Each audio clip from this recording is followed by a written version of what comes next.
feels like maybe it's a good night to connect, to reach out and touch someone. I mean, like, open your heart and really intentionally connect with one another. It's the best we can do with the technology we have at our disposal. The irony is that technology has become our biggest addiction on top of our belief systems. Yet at the same time, we can harness it. And just like anything, you can use anything in the world for the power of good or to manipulate and control, right? So this is my intention tonight, to connect far and wide, because I do believe, coming from an IT background myself, that we can harness the power of the internet, an interweb that connects us near and far. Because the truth of the matter is, we're not really that far from each other, not energetically, especially when we can think of one another and we can send love and we can intention out to the world good thoughts, happy thoughts, and uplifting, inspirational thoughts. What are some of the ways that you're dealing with the stress and the turmoil of whatever's going on in your life, or whatever your attention is grabbing and focusing on? Because where attention goes, energy grows, and it flows, and it expands, because it is our mind that creates our reality. And the only way to change our reality is to work on the mind. In awareness of where our thoughts go, where our attention goes, just as quickly we can change that.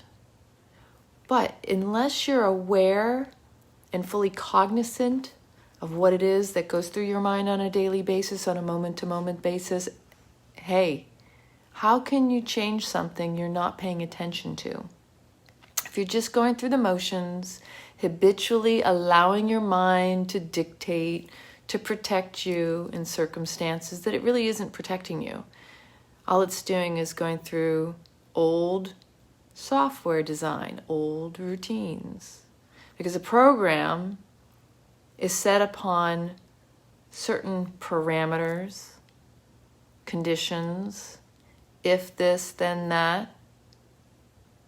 Programs are written exactly the way we speak, and just like a flowchart, because that's how that operates. We're no different. We can reprogram our own software. This is why I love yoga. This is why I'm very much passionate about doing these rebirthings, which I am holding a rebirthing on Sunday morning from 10 to noon at Yoga Village. What perfect way to begin anew. We're going into winter solstice. We're also getting ready to start a new year. Okay, so this year wasn't so great, but I guarantee it gave you 2020 clarity into your life.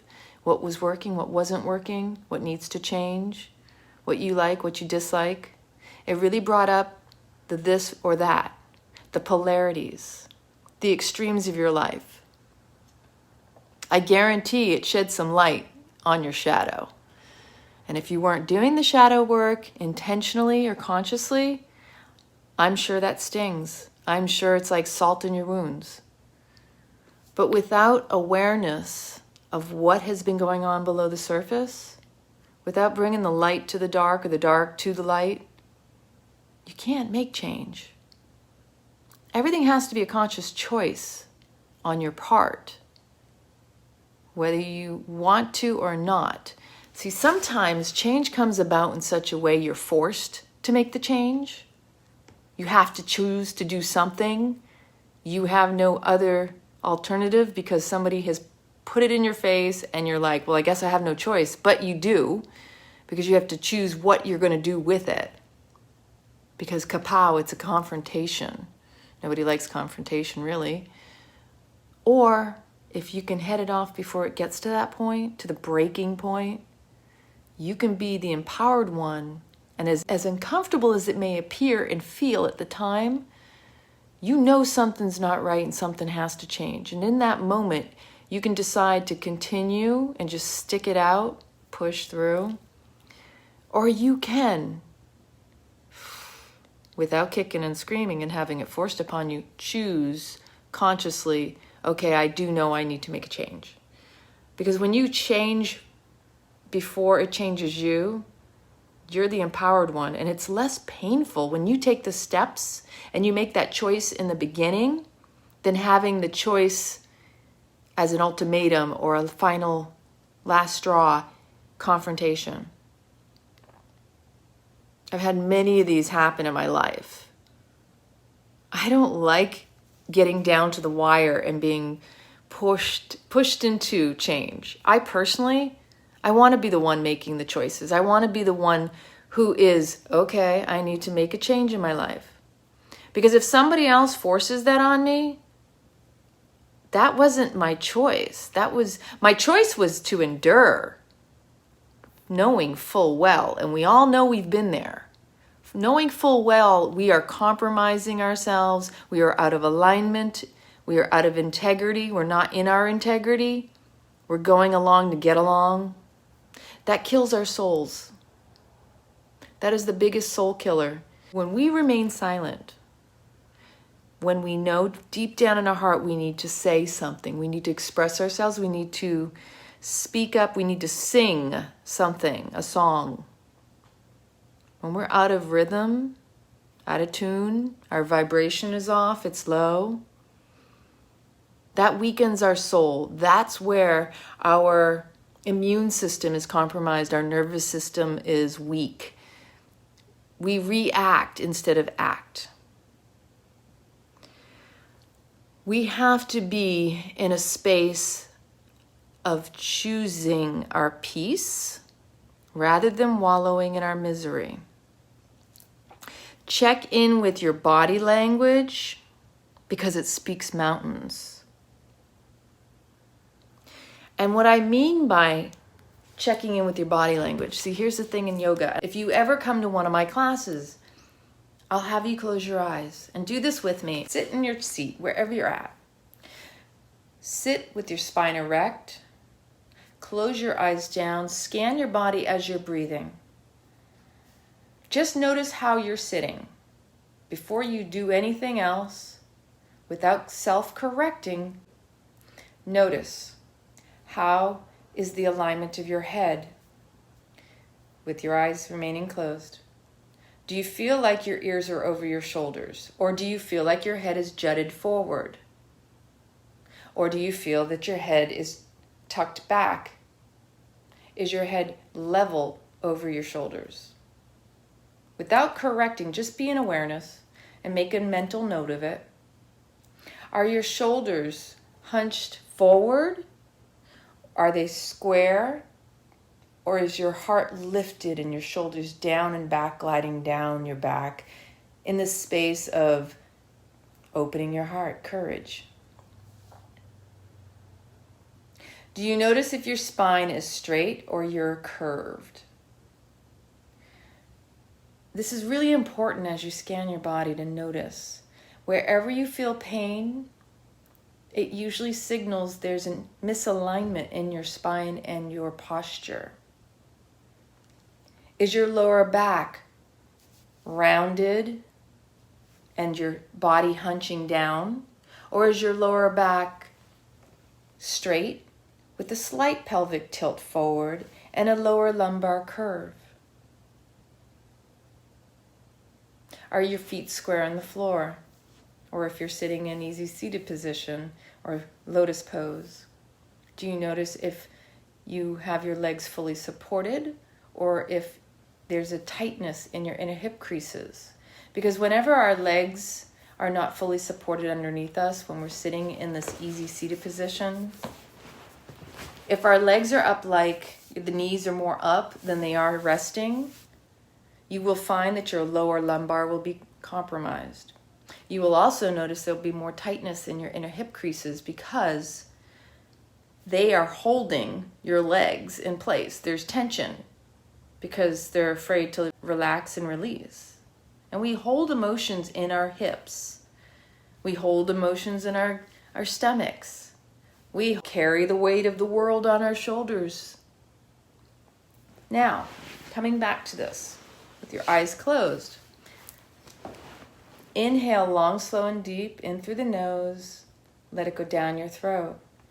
Deep down into your pelvic floor. Feel your belly expanding. The ribs are expanding and the chest is lifting. On the exhale, the chest will lower, the ribs will contract, and the belly will pull in and up at the navel point. Now, while you're breathing long, slow, and deep, and following the rhythm of your breath and the sound of my voice, take 2 fingers and just slightly push the chin back so that the ears are over the shoulders. Roll the shoulders up, forward, up to the ears. Let them glide down the back where the shoulder blades come together, just slightly, not super tense. You're not creating tension here. You're just creating stability. These are your angel wings, and they are what open your heart. So that when your shoulders are down and together, this opens and creates space across the chest.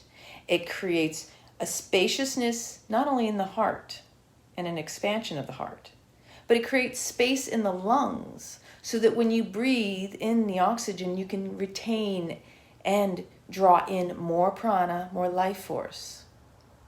We all need to take in more life because we're depleting, we're suppressing, we're neglecting. Our hearts suffer the most when we are hunched over in protective mode. This is the body language. Notice what you've observed in your own body tonight.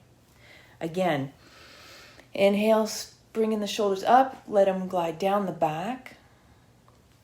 Just allow a slight pelvic tilt forward of the hips so that each vertebrae is neatly stacked one over the other, like someone is pulling a string from the crown of your head. With the chin tucked, make sure that the ears are over the shoulders and the shoulders are over the hips. Now with this posture, notice how much more you can expand the breath and draw in more air.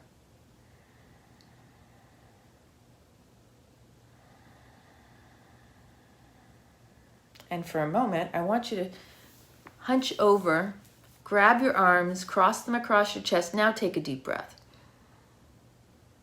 It's a little bit constricted, isn't it? It doesn't feel comfortable.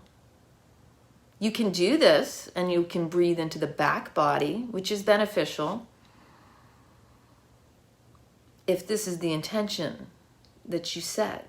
So you can always find ways to work with even the misalignment of your body and the misalignment of your mind. This isn't the point of this, by the way, but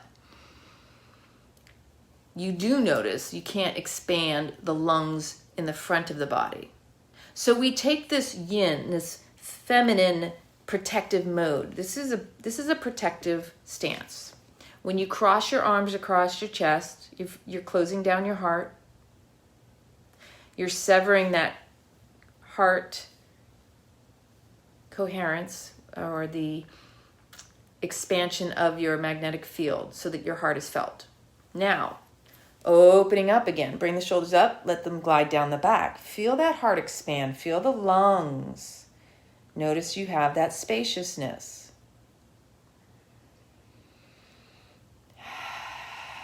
Long, slow, deep breathing. Just tap into. Notice how much more prana you can take in the more you allow yourself to be open and receptive to receiving it. See, this is a receptive stance. Just sitting with your shoulders gliding down the back. These shoulder wings, shoulder blades, they're your angel wings. They're opening that heart. Okay? When we're together with other people, you can tell when a person is guarded, when their shoulders are hunched over, versus when they're open. And this is also takes some time for somebody who is very protected. But it's very beneficial whether you put your hands on your hips and keep your heart lifted this way. That's a good way to start. But it's important that you build courage. This is about the heart. Le coeur. Courage comes from an open heart because you're willing to be vulnerable. The more you're willing to exercise the courage, your vulnerability, the more confident you will become. And this is just a small piece of what I like to share, what I like to teach, that it's very important that in order for us to go through life with true trust, knowing, and connection to our soul, when we have this, when we build this, we don't second guess ourselves because we have stood in our power. This is a standing in your power. This is also called a power move. When you stand with your feet square on the ground, straight with your hands on your hips, your heart open and your arms back, this is a power stance. And this is a very powerful thing to do every single day. Stand in front of a mirror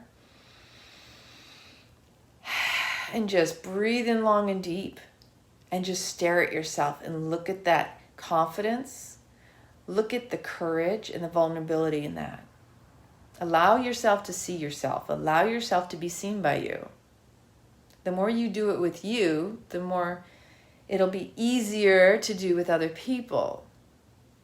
And again, in order to build courage, you have to exercise the muscle of your heart. Now, going back to this body language, I was expressing in class today something very important. We need to learn to trust ourselves more. Because when we guard ourselves, it's really because we don't trust ourselves. It's never about the other person. It's always about ourselves. We can say that other people have deceived us, etc., etc. They've hurt us, the pains. But here's the irony. When you guard yourself for fear of being hurt, traumatized, victimized, whatever the fear is, the more you're controlling by protecting, the more you're drawing it to you. The more willing you are to just open that heart. This is the part I love. Notice. Superman, Superwoman. Do you ever notice the way they stand? That it's all about coming from that heart space? That your superpower is to stand in your courage, le cœur, the love, your heart, l'amour. When you radiate from that heart center, when you open it up, you build that product, life force, maintainer, sustainer of you. When you open that heart up, there ain't nothing, when you work on this, truly work on this, there ain't nothing that's going to come at you and be able to pain you. Because here's the thing, love trumps it all. When you are in a strong intention, a strong grounded power of opening your heart and fortifying that pranic center, working on the breath work, you're impermeable. You're unstoppable. That's where the power comes from, is from standing in it. There's no way around it. There's only through it, with it, be it. Standing in your power. Now again, with body language, notice your head. When I first had you scan your body, was your head jutted forward? For every inch your neck is forward of your spine alignment. So here's your center. For every inch it juts forward, you're putting 10 pounds of pressure back here in between the shoulder blades. How many of you out there have issues with, I could really use a massage? I know I always do. But I was doing a lot of yard work the other day and I was digging up the driveway. So for me, this is where I carry a lot of stress, is in between my shoulder blades. And it's a constant in the neck. It's massaging by movement, because truly our body gets massaged through movement. A body in motion stays in motion. If you are somebody who is very sedentary and you wonder why you have pain, it's because if you don't use it, you lose it. And you need to lube it. Like movement is lubrication for all the joints in your body. Doctors shouldn't be telling people to not move their bodies for whatever reason. Because the more you stay sedentary, the more difficult it is to get back into motion. Now, another thing is with this head thing, We're so into our phones, technology's taken over. So if you're somebody who's like this all the time, on your phone, on your devices, right here, what do you think that's doing back here? See, that is not being present in the moment when you're always like this. What this is doing is causing all the stress and stretching up here, and it's shortening these muscles here. And these need to be stretched. So we need to stretch our neck in all these different directions so that we don't end up with shortened muscles here and lengthened in the back. It needs to be on both sides balanced. Our technology takes us out of the moment. So if your head is forward, for every inch it is forward, you're putting 10 pounds for each inch on your back. Your upper trap, you're in between your shoulder blades, and it's not fun. And if you are somebody who struggles with neck pain, there's your reasoning. There's the cause. You can go to the chiropractor, you can keep getting adjusted, you can get massages all you want. But if you can self-correct your posture, you can also save yourself the trouble of having the issues that even bring you to the doctor to begin with, or for anti-inflammatory. The inflammation is because of a misalignment of your body. And the body has wisdom to glean. If you tap into your body's wisdom, then you can learn the signs it's speaking to you through the language it speaks. Feel it to heal it. If you feel it, lean into it. And in the leaning into it, you create the space around whatever it's trying to communicate to you. You learn more about who you are and how your body reflects your mind. Now, when your head is neutral and you're in the present moment and the shoulders are back and your heart is lifted, you find that you feel more confident. When you walk into a room, people notice your posture. Even if you don't notice it, other people around you do. Now there are those, and I see this very rarely, because the head jutted forward is anticipation of the future, but the head back, you ever seen these people with their heads so back? That hurts my neck just trying to do it. But those people whose heads are so far back,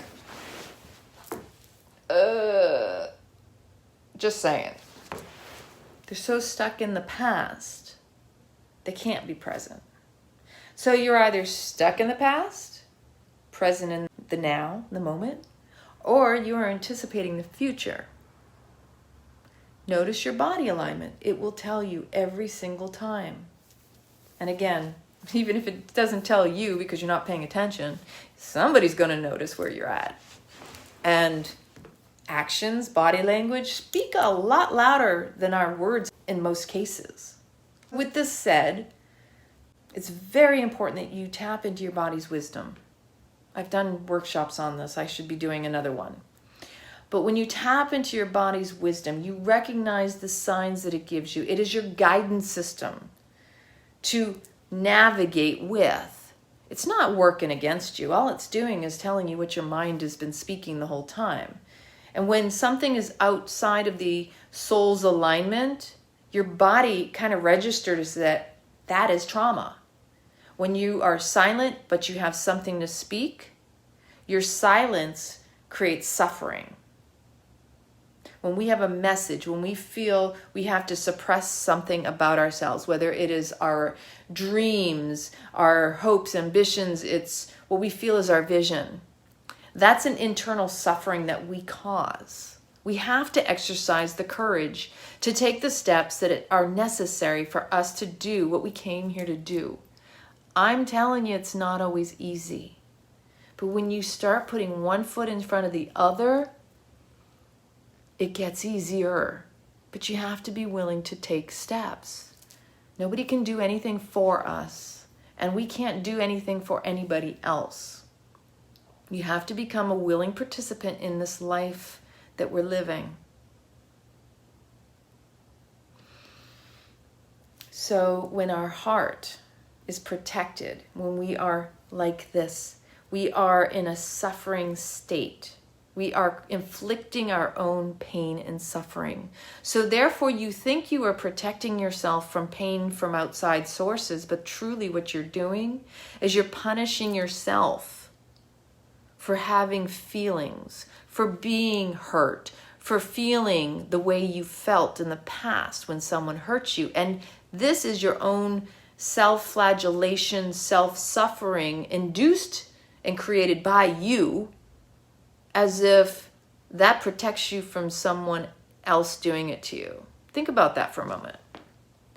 Does it make sense to hide yourself, to play small, to suffer in silence as you protect your heart from being broken?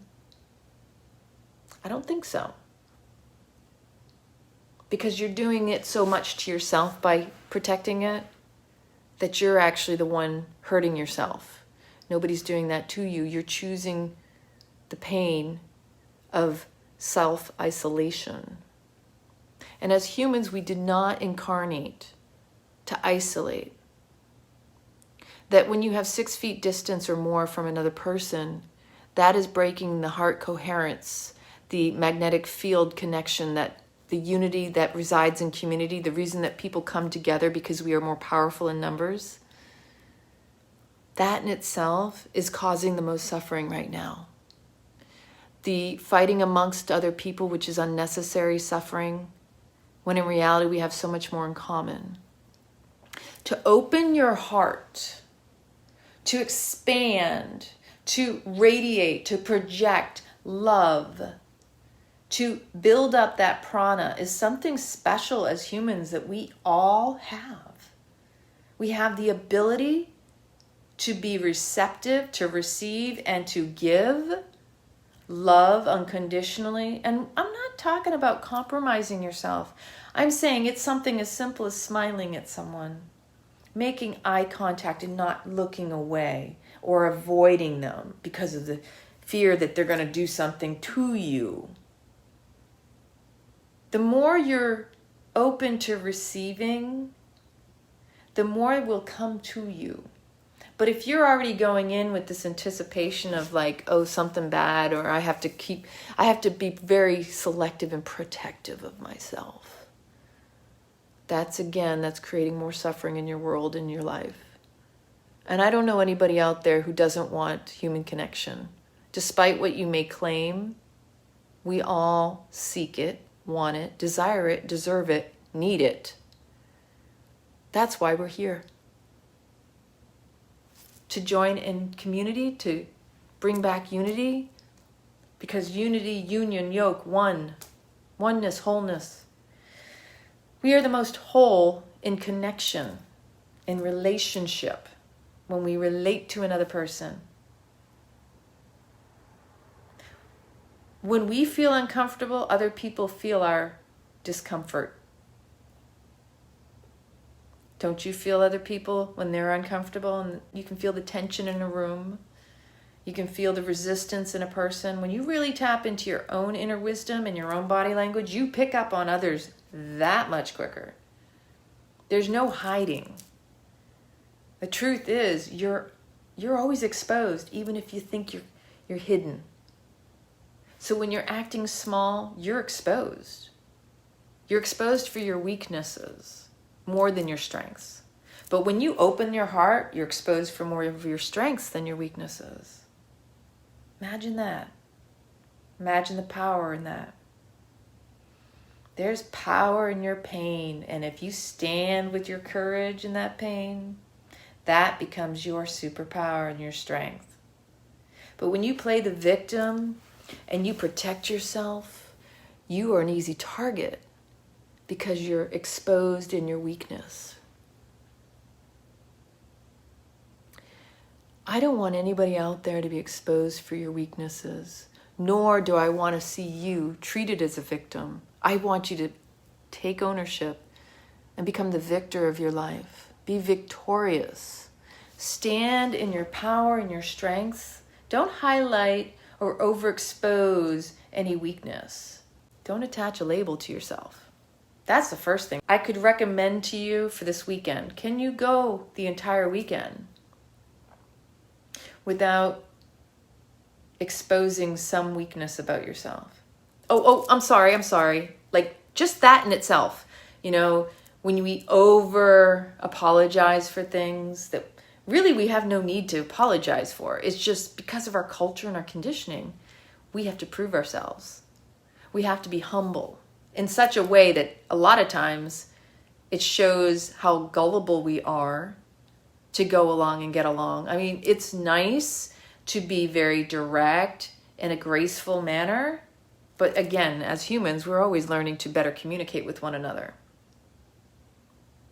So we have to try to fine-tune how we communicate, how we relate to one another. But first, most important is how are you communicating with your body? Are you tapping into that wisdom that your body is exposing and promoting about you? Because the body language is speaking the mind's language, the unspoken mind, right?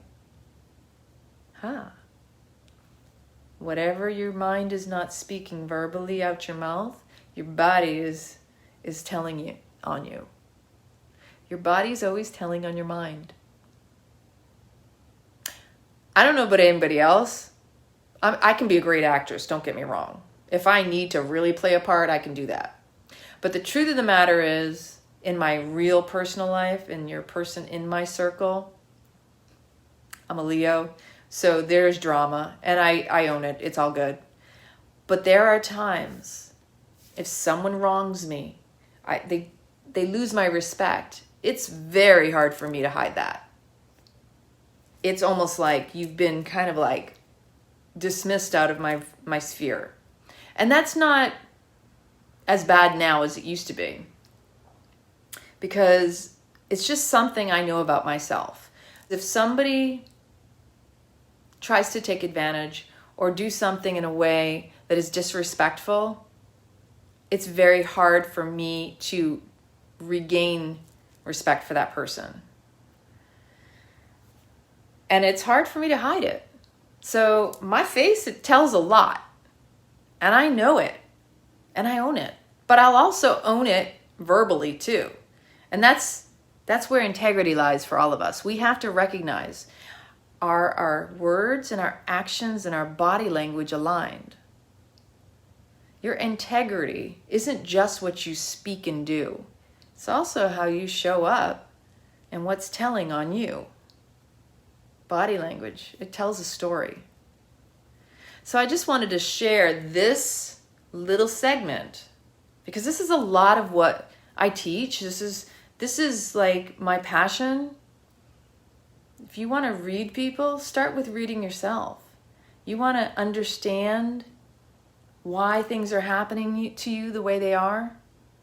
Tap into your body's wisdom. Tap into the wisdom and the language of your body and what you're speaking that isn't even coming out of your mouth.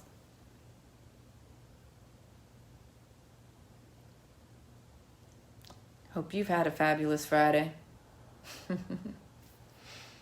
Get yourself a nice warm drink on these cold winter nights. Curl up with a good book or a good journal. Let me know in the comments how or if this resonated with anybody out there. Because the truth of the matter is, I just want you to be empowered with as much information as you can glean by looking in the mirror, by paying attention to yourself. How do you feel your body is communicating you? Because your body's always telling on you, baby.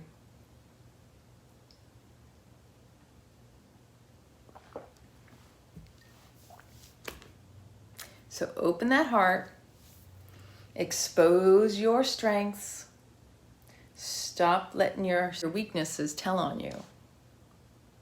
When your weaknesses are telling on you, that's when people take advantage of you, and that's when you're most gullible. When you think you're protecting yourself, you're most open for attack. So imagine that. Where attention goes, energy flows. And so when you recognize that you're putting so much emphasis on what you don't want, you're actually creating and drawing it in and causing it in your own life. This is empowerment, people. I'm not here to candy coat it. It just is what it is. There's different ways to communicate it for different people, but I don't think that anybody needs to get the, ring around the rosy, beating around the bush, candy coating, because the truth of the matter is, we're out of time, folks. You need to get on board. For every one of us that is working on healing ourselves, we're actively helping at least 72,000 people out there heal too. So if you are feeling that at some point you feel like, oh, why am I doing this? Remind yourself, you're not just doing it for yourself. Yes, it feels good, although when you're in the muck, when you're in your crap, it doesn't always feel good. But when you do feel the depths of despair and you feel like, ugh, why should I go on? That's usually about the time just before the miracle occurs, so don't give up before the miracle. But it's there to remind you, this isn't always just about you. It's about us helping each other remember why we're here, who we really are, and that our souls wanted to reconnect in this manner, this fashion, this life. There's so much beauty to behold in this world that I don't care what crap is going on that's getting highlighted. I would rather pay attention to the beauty, the nature around me. When I took Buddy out for a walk tonight, my gosh, he was like a reborn puppy. He was all over the place. My neighbor wanted to play with him, gave him treats, and he was in their laps and loving up on them. There's so much to be grateful for. Don't allow yourself to get caught up in the victim mentality. Don't think you need to protect yourself, because the truth of the matter is, I'm going to keep saying this, you're not protecting yourself. What you're really doing is you're harming yourself. You're harming yourself, it's also harming others. Because what you withhold from yourself, you withhold from others. And what you open and expose as your strength, it strengthens others too. It strengthens your heart, your nervous system, your oxygen. I'm saying that there's so much more than this is letting you know. It's all about the mind-body-soul connection, keeping it in check and keeping it in balance. But first, you must be in awareness of how out of balance you are. That in itself will tell you where you can improve and self-correct.